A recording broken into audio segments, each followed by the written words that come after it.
Cheers of excitement rang out on January 1st at dispensaries across the state. People lining up for hours in the cold to legally purchase recreational marijuana for the first time in Illinois. Pretty exciting. Finally here 2020.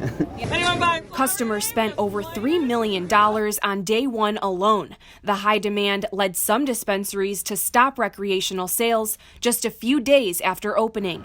That's because state law prioritizes medical marijuana customers over recreational ones and requires dispensaries to make sure they have enough inventory for their patients. Dispensary 33 in the Uptown neighborhood on Chicago's North Side is using an online reservation system for recreational customers, and they're filling up fast.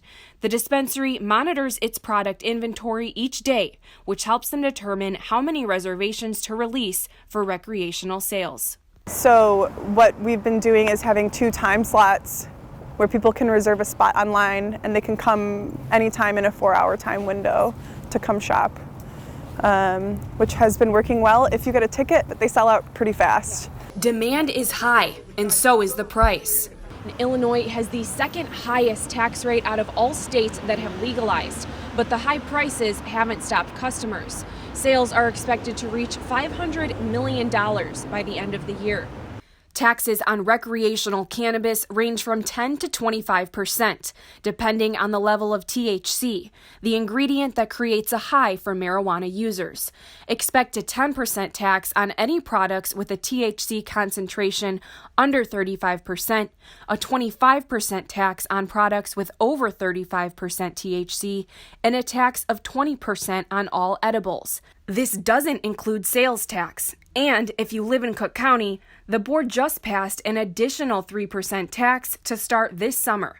For comparison, Michigan has a flat tax rate of 16% on all different marijuana products.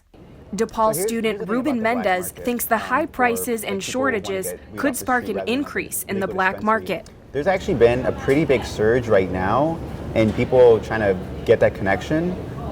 Because the prices are very high right now at dispensaries. The black market is definitely not going to go away. It will still stay there. It's going to be there for a while longer until it becomes more convenient to go to a dispensary.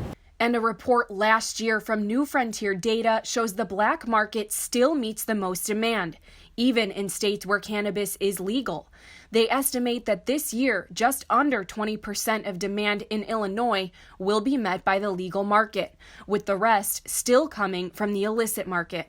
Governor Pritzker and Mayor Lightfoot say part of legalizing cannabis is to decriminalize the drug and to create opportunities for minority communities to enter the legal market. In the past 50 years, the war on cannabis has destroyed families, filled prisons with nonviolent offenders, and disproportionately disrupted black and brown communities.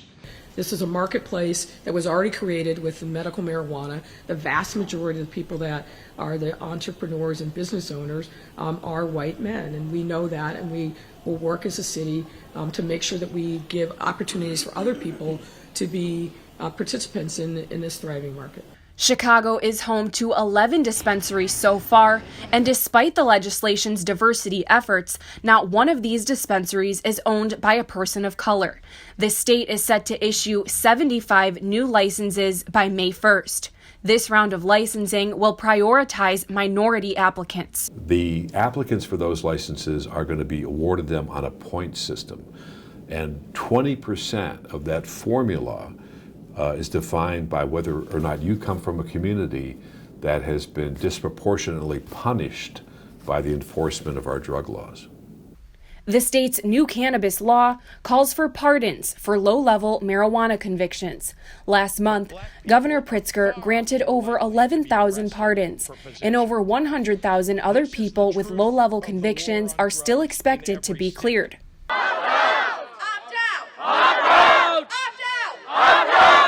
Not every area has shown the same level of excitement about cannabis legalization.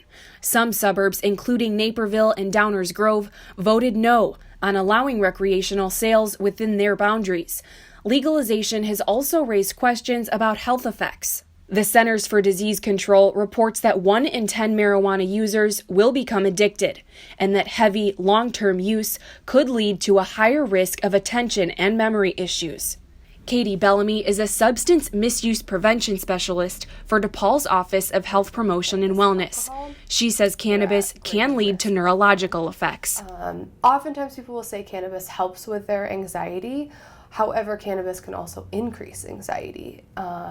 Research has found cannabis to be correlated with onset of schizophrenia or other psychotic symptoms.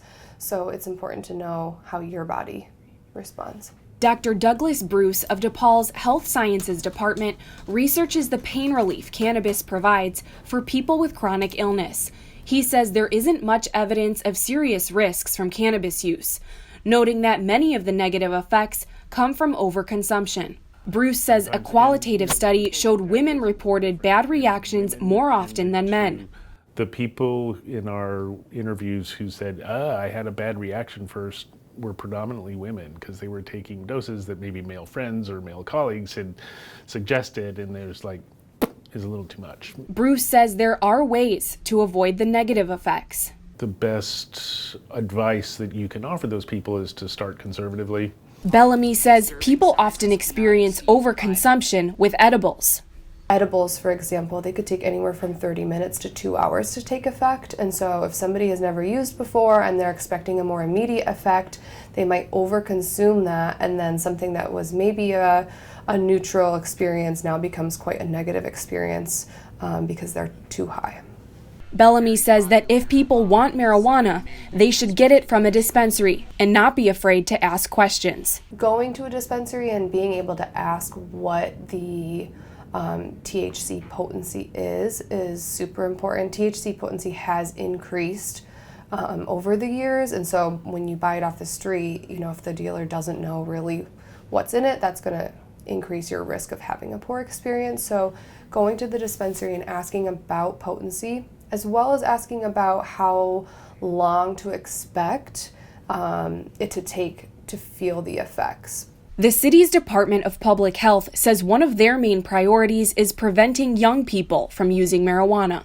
When it comes to the youth, we are hoping that our messaging would be clear about them avoiding use altogether, because we know that is illegal for those who are 21 and over to use cannabis.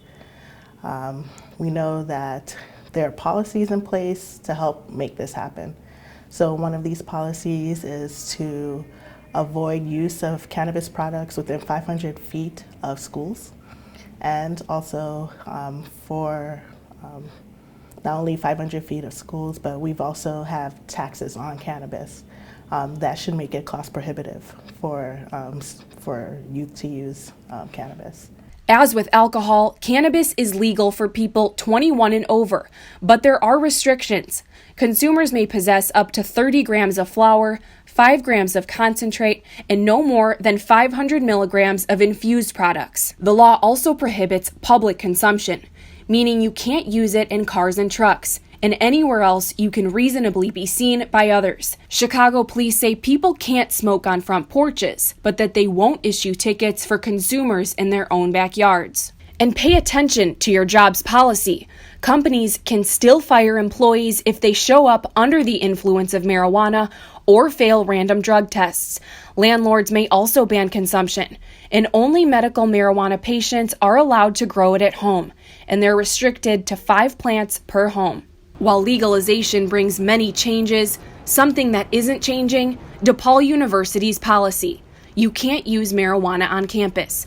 The university released a statement reminding students and staff that cannabis is still federally illegal, meaning all campuses must comply with the Drug-Free Schools and Campus Communities Act. Drug-related offenses make students ineligible for federal financial aid. Bellamy says students should keep this in mind when traveling to surrounding states. So even if you are 21 and above, you cannot have or use cannabis on our campus. It's also important for students to be aware of potential implications in crossing state lines, again, because it's federally illegal. If you were to have it in a state that it's not legal, there could be potential implications on federal funding or loans that you have. Another issue is where people can smoke legal cannabis if their property owner prohibits it. Mayor Lightfoot is working to pass a proposal that would allow for on-site consumption at licensed establishments. Abigail Watkins at Dispensary 33 says destigmatizing cannabis and creating a comfortable space for shoppers has been the best part of legalization so far. We've been able to serve thousands of people who've never been able to walk in our doors before. We have people who live literally next door and have been waiting for this time. And so I think just that, and the people who have been affected by the war on drugs or who might have, you know, like their family's been affected by it, they've been able to come in and make a legal purchase and enjoy it and consume it at home, like with peace of mind, which is incredibly important. Illinois has only 21 cultivation centers, fewer than other states that have legalized marijuana, and it could take up to a year for growers to catch up with demand. So if you plan on visiting a dispensary, be prepared to wait. For Good Day DePaul, I'm Erica Carbajal.